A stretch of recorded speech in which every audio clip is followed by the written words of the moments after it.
દીકરાની વહુ બાને બહુ હાંચવે, બા સામે દીકરાની વહુને એટલું હાંચવે. 5-15 દી કદાચ પિયર જાય ને તો મોઢું મચકોડે નહીં, કંઈ વાંધો નહીં બેટા, તમારા મા બાપ શું કરતા હતા, તમારા બા શું કરતા હતા, બધી ખબર અંતર પૂછે. હજી એકાદું રોકાવું હતું ને એટલે દીકરાની વહુને એમ થાય કે ના ના બા 15 દી રોકાણી, હજી કેટલું રોકાવ. આટલો પ્રેમનો સંવાદ ચાલે.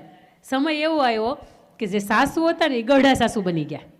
દીકરાની વહુ જે હતી ને એ સાસુ બની ગઈ અને એની આંગણે ત્રીજી દીકરાની વહુ પરણીને આવી. એનું સંતાન હતું ને એની વહુ પણ. એટલે ઘરની અંદર હવે 3 સ્ત્રી પાત્ર હતા. ગઢા સાસુ છે ને એ પૂછે છે કે શ્રદ્ધા ડાઈ છે ને, દીકરાની વહુ જે ત્રીજી આવી.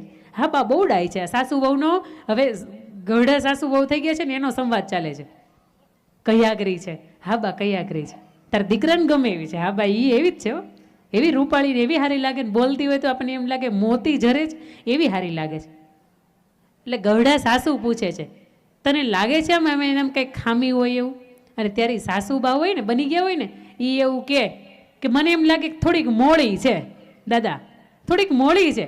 અને તે દિવસે ગઢા સાસુ એવું કહે છે કે વર્ષો પહેલાં જોલી હાની મોળી હતી એની અંદર મેં થોડો ગોળ નાખી દીધો અને એ ગળી થઈ ગઈ.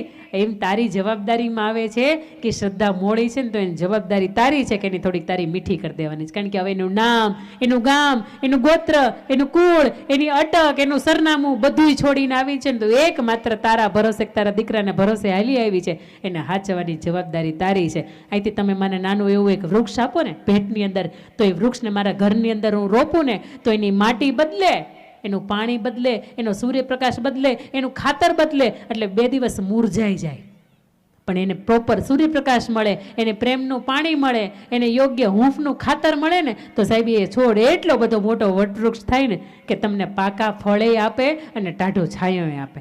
દીકરાની વહુને હાચવવાની જવાબદારી હાહુબા આપની છે. અને દીકરાની વહુને મારે કેવું છે, હામાં પાણી હાલતા હોય તો એલા હાલતા નહીં. એ 2 તોલાનો ઓલો હાર હાચવી રાખ્યો છે ને 15 તોલાનું ઓલું કંઈક હાચવી રાખ્યું છે ને, સેવા કરજો. એ હાહુબાને એમ થાય કે મારી દીકરી ક્યાં મારે સેવા કરવા આવી હતી, સેવા તો મારી વહુએ કરી છે એને હું આપું ને.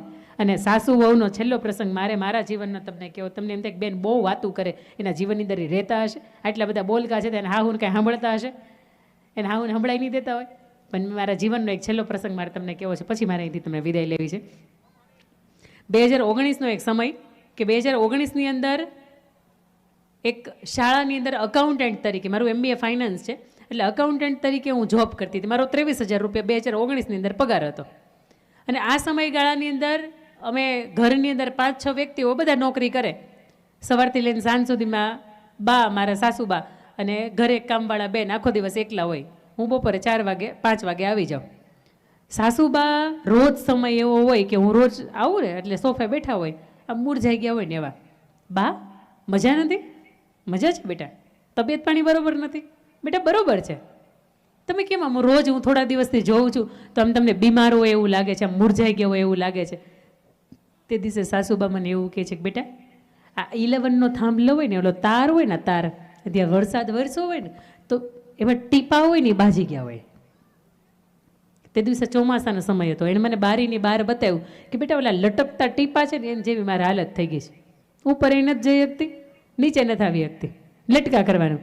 તમારી હારે નથી રહી શકતી અને તમારા વગરે નથી રહી શકતી. આખો દિવસ મને ખાવું નથી ભાવતું. અને તે દિવસે મેં ઓલા કામવાળા બેનને પૂછ્યું હતું બા કેટલું જમે છે? એટલે બા એવું કીધું બા નોર્મલી 4 રોટલી તમે બધા રવિવાર હોય ને તો 4 રોટલી ખાઈ છે, અત્યારે 1.5 રોટલીમાં ઊભા થઈ જાય. ત્યારે મને એમ થાય કે એક બાજુ કરિયર છે, 23,000 રૂપિયાનો પગાર છે 2019ની અંદર, અને બીજી બાજુ એવું છે કે સાસુબા એકલતા અનુભવે છે. અરે તેલ પીવા ગઈ, નોકરી કરવી નથી. બીજા દિવસે મેં રેઝિગ્નેશન લેટર મૂક્યો અને મેં કીધું એને કે નોકરી નથી કરવી, કારણ આપો બેન, કારણ આપો. કારણ વગરની એવી રીતે તમે રેઝિગ્નેશન ના આપી શકો, તમે અકાઉન્ટન્ટના પદ ઉપર છો. મારા સાસુબાને એકલું લાગે છે.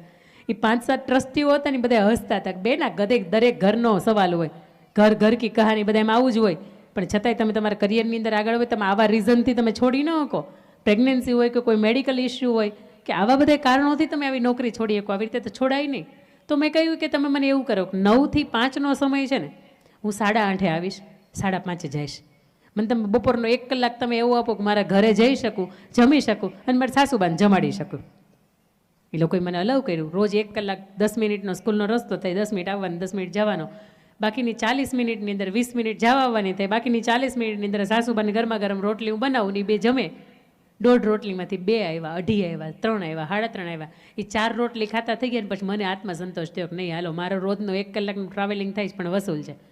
પછી ઈશ્વરની કૃપાથી 2019ની અંદરથી મારે જોડવા બાળકોની પ્રેગ્નન્સી રહી સાહેબ. ઈશ્વરને કરવું હતું એટલે મેં તરત જ સ્કૂલની અંદર રેઝિગ્નેશન લખ્યું. મને ડૉક્ટરે કીધું છે કે તમારે આરામ કરવાનો છે, હવે તમારે સ્કૂલમાં નોકરી કરવાની નથી.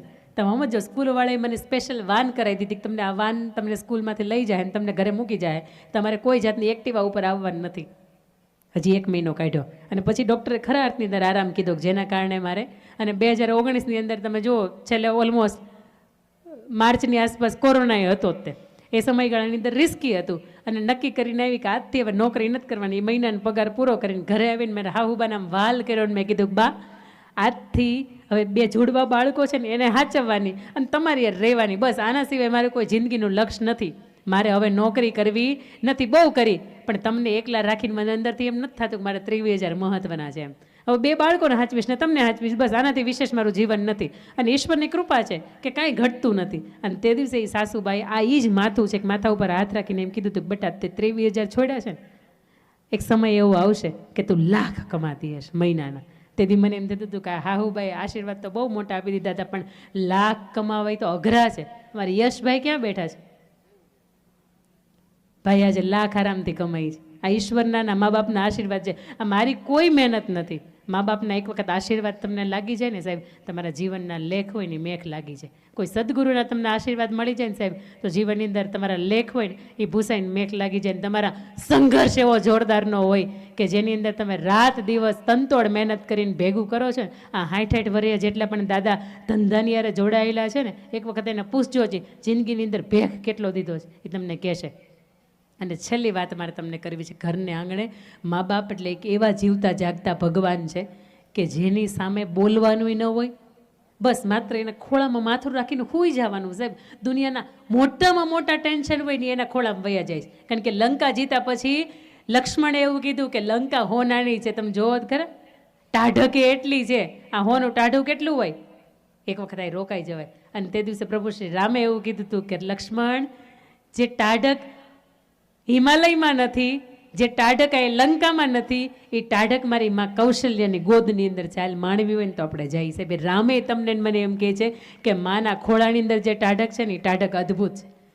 તમે ગમી બોટાદકરને લઈ લ્યો, તમે મેઘાણીને લઈ લ્યો, દરેક વ્યક્તિએ ઈશ્વરે માના ગુણગાન ગાયા છે. બાપની તે હાજરીમાં ઓછી નથી. બાપ એટલો ખોવાયો છે પણ એને માને એટલા માટે આગળ કરી છે સાહેબ, જેના ગર્ભની અંદર તમે એનું રમીને મોટા થયા છીએ એને આપણે પાટા મારતા શીખી ગયા છીએ, એનો હાથ પકડીને એક બાજુ બેહાડતા શીખી ગયા છીએ, એનો હાથ પકડીને ઘરની બહાર કાઢતા શીખી ગયા છીએ. સાહેબ ત્યારે ચોક્કસ મને આ વાત ગમશે કે સૂરજપુરાના આંગણે હું વાવીને ગઈ તો આવો એ મેં માતૃપ્રેમ તમારી વચ્ચે વાવ્યો છે. મારે અહીંયા આપને વિનંતી કરવી છે, છેલ્લી ઘડી જો તમારી ગાલ હવારમાં ગાય કે ભેં દોવા ન દે ને તો મારો વાક નહીં. હવે છેલ્લી 3 કે 4 જ મિનિટ છે. સાસુ વહુની એક જોડી અહીંયા મંચના આગળના ભાગની અંદર આવશો. મારે તમને બોલાવવું નથી એટલે ચિંતા નહીં કરતા, મારી પાસે બોલવાનો કટોકટીનો ટાઈમ છે. હજી કાલે મારે કચ્છ માંડવી જવાનું છે. સાસુ વહુની એક જોડી મંચના આગળના ભાગની અંદર આવશો. દેરાણી જેઠાણીની જોડી એક મંચના આગળના ભાગની અંદર આવશો. મા દીકરીની જોડી એક મંચના આગળના ભાગની અંદર આવશો. બાપ દીકરાની જોડી એક મંચના આગળના ભાગની અંદર આવશો. અને 2 સગા ભાઈની જોડી મંચના આગળના ભાગની અંદર આવશો. ગુજરાતીમાં સમજાણું ને? આવો આવો આવો આવો જલ્દી હાલો. કોણ ઊભું થાય? અલ્યા ભાઈ આ મારું જ ગામ છે, આ બેને હવે મારા જ છે અને હું કદાચ અહીંયા સામે આવી જાઉં તો કાંઈ વાંધો નહીં, મારે બોલાવવાના તો છે નહીં. સગા 2 ભાઈ આવો, સગા 2 ભાઈ. દેરાણી જેઠાણી આવો, રોજ બાંધતા હોય ને એ આવો અને ભળતું હોય ને એ આવો. સગા ભાઈ ઓકે, એકબીજાનો હાથ પકડીને ત્યાં ઊભા રહેશો. દેરાણી જેઠાણી બહુ ભળે છે જો, આવું. સગા 2 ભાઈ, સગા બાપ દીકરો ઓકે, અહીંયા ઊભા રહી જા, અહીંયા નીચે નીચે નીચે. સાસુ વહુ આવશો. સાસુબા ઈચ્છતા હોય ને કે મારા દીકરાને બહુ સુધરી જાય, આવી જાવ ને. 2-3 આવો તો હાલ છે. હવે મોડું તમે કરો છો, હું નથી કરતી. હા બા તમને ખબર છે ને કે મારા દીકરાને વહુ છે એમ? મને નથી ખબર, તમને તો ઓળખો છો ને તમારા દીકરાને વહુને. એટલે આ જો આ બા ઊભા થઈને બેસી ગયા, એક તૈયાર થયા બીજું બેસી ગયું. તમને અહીંથી કહેવામાં આવે કે ભજીયા છે ગરમા ગરમ, આ બાજુ લાઈવ કાઉન્ટર રાખ્યું છે, જાવ કે ન જાવ ત્યાં? એટલે આઈસ્ક્રીમ તો બહુ દાબતા હતા હમણાં, એટલે શોભાયાત્રાની અંદર બધા હા હું બા આવો ને ત્યારે હા વહુનો હાથ પકડીને આવો ને, હા આવો આવો.